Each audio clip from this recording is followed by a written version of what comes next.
কাদা সজনে ডাঁটা নিয়ে এসছে তো সেই এখন আমি সেই ঝালে ঝোলে অম্বলে সব জায়গায় সজনে ডাঁটা চালিয়ে দিচ্ছি। তো সজনে ডাঁটা কুমড়ো ছিল, সরু সরু করে কুমড়োটা অনেকটাই নিয়ে এসছে।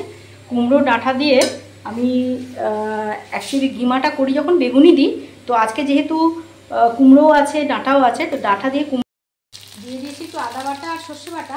আর কালকে একটু আলু পোস্ত বেশি আছে, এটাও ওর সঙ্গে আমি অ্যাড করে দেবো, ওই জন্যই আমি আলু কাটিনি। ডিমের শাকটা অ্যাড করে নিলাম, দিয়ে দিলাম হলুদ গুঁড়ো, লঙ্কার গুঁড়ো আর নুন। মাছের তেল দিয়ে সজনে ডাঁটা, একটু পোস্ত আলু বেশি ছিল সেই আলু পোস্ত, একটু কুমড়ো দিয়ে বানিয়ে ফেললাম ডিমের চচ্চড়ি। একটু মাছের তেল বা দিয়েছি, তো সবসময় যে বেগুন দিয়ে করতে হবে তার কোনো মানে নেই।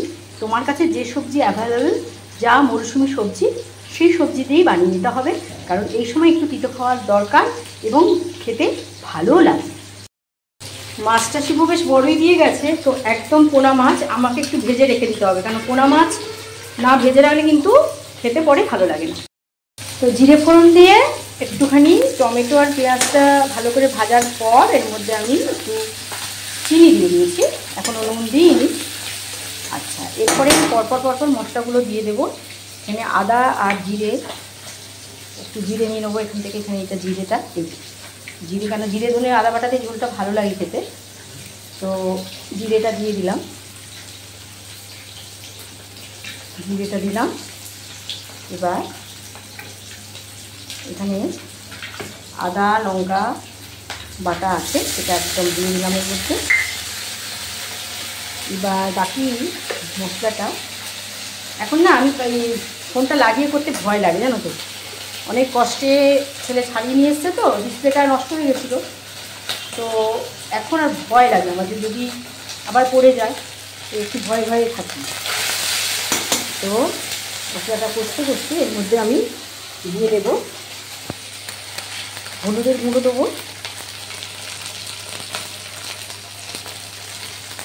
হলুদের গুঁড়ো আর একটু লঙ্কার গুঁড়ো দিয়ে দিলাম। আর এখনও কিন্তু আমি নুন দিইনি, নুন দেবো যখন আলুটা দেবো, আলুটা দেওয়ার পর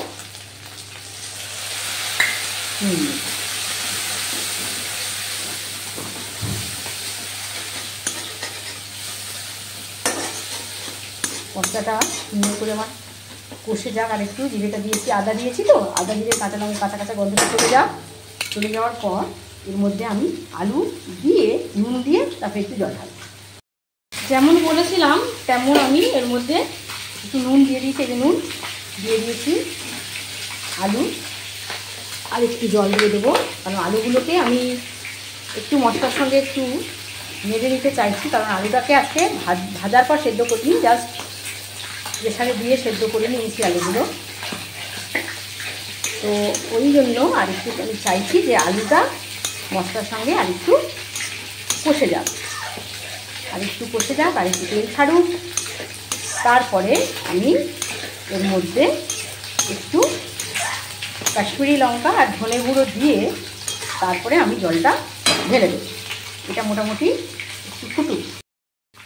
তো আলুটার মশলাটা কষতে এর মধ্যে একটু ধনে গুঁড়ো দিয়ে দিয়েছি, একটু কাশ্মীরি লঙ্কা দিয়ে দিয়েছি। এটাতে আর কেচাপ দেবো না, কারণ একটু চিনি দিয়েছি তো, একে মাছ আর কালারটা আসার জন্য খুব অল্প স্বল্প চিনি আমি দিয়েছি।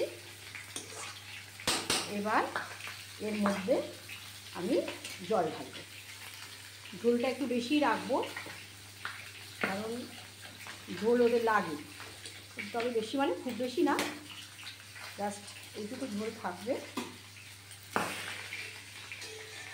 ফুটে যাক, মাছগুলো এখনও ভেজে চলেছি, সে কখন থেকে চলছে। আর মাছ ভেজে না রাখলে না, পোনা মাছ এরকম কাঁচা মাছ ফ্রিজে রেখে দিলে আর সে খাওয়া যায় না, গা গুলিয়ে ওঠে। যত তুমি তারপরে ভালো করে ভাজো না কেন, ভেতরটা কাঁচা থেকে যায়। ওই জন্য পোনা মাছ এলেই আমি এইভাবে ভেজে রেখে দিই। ঝোলটা টকবক করে ফুটছে, এবারে আমি মাছগুলো দিয়ে দেবো। ঝোলটা আমি কালকে সকালের মতনও করে রাখবো, কারণ কাল সকালে ছেলে একটু তাড়াতাড়ি খেয়ে যাবে, কারণ যে কালকে তো প্রচণ্ড ভিড় হবে বাসে, অসম্ভব ভিড় হবে বাস, তার জন্য একটু তাড়াতাড়ি আমি ঝোলটা করতে পারবো না, সেই জন্য এখন করে রেখে আমি হাফ করে রেখে দেবো। মাছের ঝোলটা আমার রেডি হয়ে গেছে, জিরে ধনে আদে বাটা দিয়ে পাতলা পাতলা ঝোল করেছি আর গিমা চচ্চড়ি।